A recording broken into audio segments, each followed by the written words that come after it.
Before I begin, I want to make it clear that this story is based on documented survivor accounts from the Battle of Stalingrad during World War II. What you are about to hear is a dramatized first-person retelling based on those testimonies. I am telling this story as if I were one of the soldiers who survived that battle, so that you can better understand the horror they endured.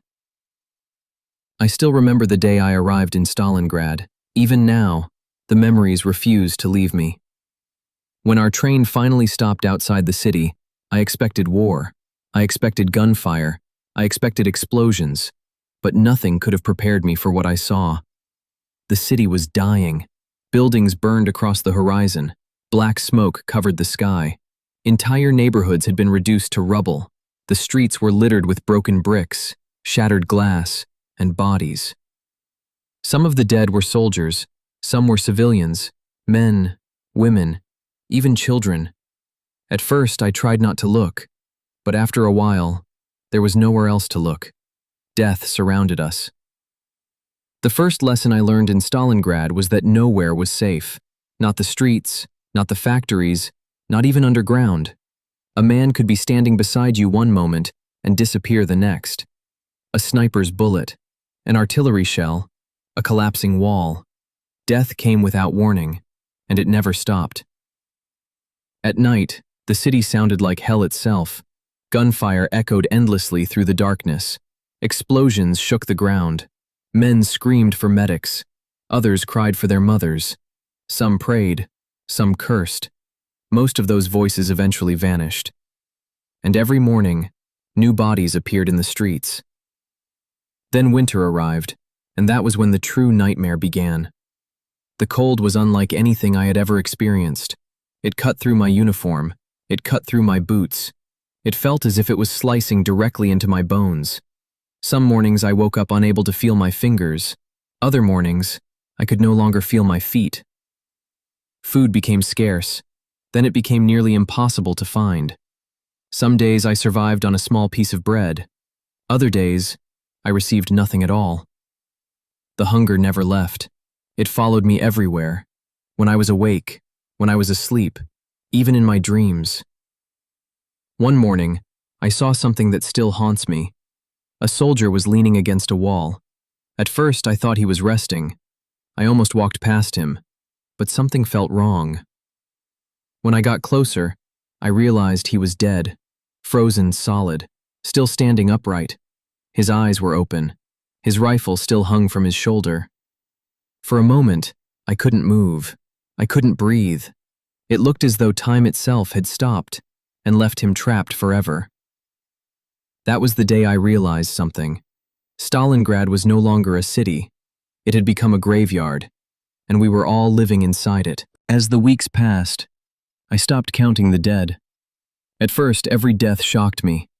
Every body I saw reminded me that I could be next. But eventually, there were simply too many. Every street contained bodies. Every ruined building contained bodies. Every basement contained bodies. Some had been there for days, others for weeks. The freezing temperatures preserved them where they fell. Sometimes I would turn a corner and find a soldier frozen in the exact position where he had died. His face covered in ice, his hands still gripping his weapon, his eyes staring into nothing.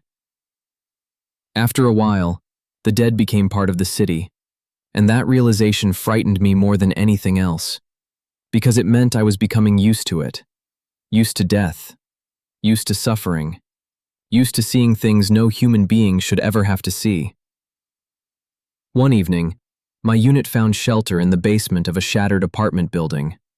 The wind howled outside. Snow drifted through broken windows. The temperature continued to fall. We huddled together for warmth. No one spoke much.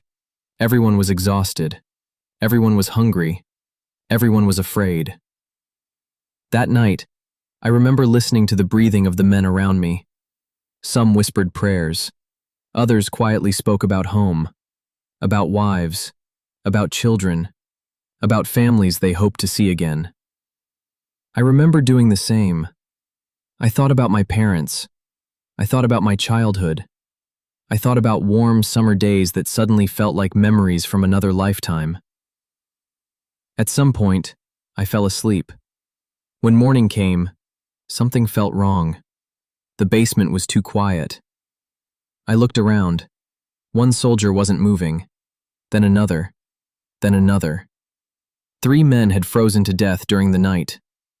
No struggle, no screams, no warning. They had simply closed their eyes and never opened them again. I remember staring at them, trying to understand what had happened. The night before, they had been talking, laughing, sharing stories. Now they were gone. War had taught me that bullets could kill, but Stalingrad taught me something far worse. Sometimes death arrived silently. Sometimes it came while you slept. As conditions worsened, the wounded suffered the most. Medical supplies were disappearing. Bandages were scarce. Medicine was almost impossible to find. Every shelter was filled with injured men. Men with shattered arms. Men with missing legs. Men suffering from frostbite so severe that their flesh had turned black. One young soldier stayed in my memory. He couldn't have been older than 19. His feet had frozen. The doctors did what they could, but they had almost nothing left. No proper equipment, very little medicine, almost no hope. All night long, I listened to him cry. I listened to him call for his mother. I listened to him beg for the pain to stop. Then sometime before sunrise, the crying stopped. When I looked over, he was gone. The doctors simply covered his face, then moved on to the next wounded man. There was no time for grief, no time for funerals, no time to mourn. The dead kept coming, and the living were slowly becoming the dead. Then came the moment that changed everything. We were surrounded. Rumors had been spreading for days. The Soviets were advancing. Entire units were disappearing. Supply routes were being cut off. At first, many of us revived to believe it. We thought help would come. We thought reinforcements would arrive. We thought someone would save us. No one came. Soon, the truth became impossible to ignore. We were trapped, completely trapped. The city that had already become our prison had now become our tomb. Food nearly vanished. The little rations we received grew smaller and smaller. A piece of bread, a spoonful of soup, sometimes nothing at all. The hunger became unbearable. Men searched ruined buildings for scraps. Some found frozen horse meat. Others found rotten food buried beneath rubble. Most found nothing. I remember one soldier digging through a pile of debris for hours. When he finally found something to eat, it was little more than scraps. He cried while eating it, not because it tasted bad, but because he knew how desperate he had become. As the weeks passed, men grew thinner. Their uniforms hung loosely from their bodies. Their faces became hollow. Their eyes seemed to sink deeper into their skulls. Many no longer looked like soldiers. They looked like ghosts. Ghosts waiting to die. Then came the day that has haunted me for the rest of my life. I found one of my comrades lying in the snow. He had been wounded. His leg was shattered. He was unable to walk. When he saw me, he reached out his hand. He begged me not to leave him. He begged me to help him. I wanted to. God knows I wanted to. But I could barely carry my own equipment. I had no food, no medicine, no strength, and no way to move him. I stood there for what felt like forever, trying to decide, trying to find some way to save him. There was none. Eventually, I turned and walked away. His voice followed me. His pleas followed me. Even now, after all these years, I can still hear them. That was the moment I realized something. Even if I survived Stalingrad, part of me never would. By the beginning of 1943, we were no longer fighting for victory. We were fighting to survive. The cold remained relentless. The hunger never left. The shelling continued day and night. Every sunrise felt like a punishment. Every sunset felt like a warning. Many of us had become shadows of the men we once were. Our uniforms hung loosely from our bodies. Our faces were hollow. Our eyes carried a look that I still cannot describe. A look somewhere between fear and surrender. The city around us continued to die. Buildings collapsed daily. Entire streets disappeared beneath rubble and snow. The smell of smoke lingered everywhere, and beneath it, the smell of death. There were times when I would walk through the ruins and recognize the faces of men I once knew, men I had eaten beside, men I had laughed with, men who had spoken about going home. Now they lay frozen where they had fallen, never to leave Stalingrad. Eventually, the truth became impossible to deny. The battle was lost.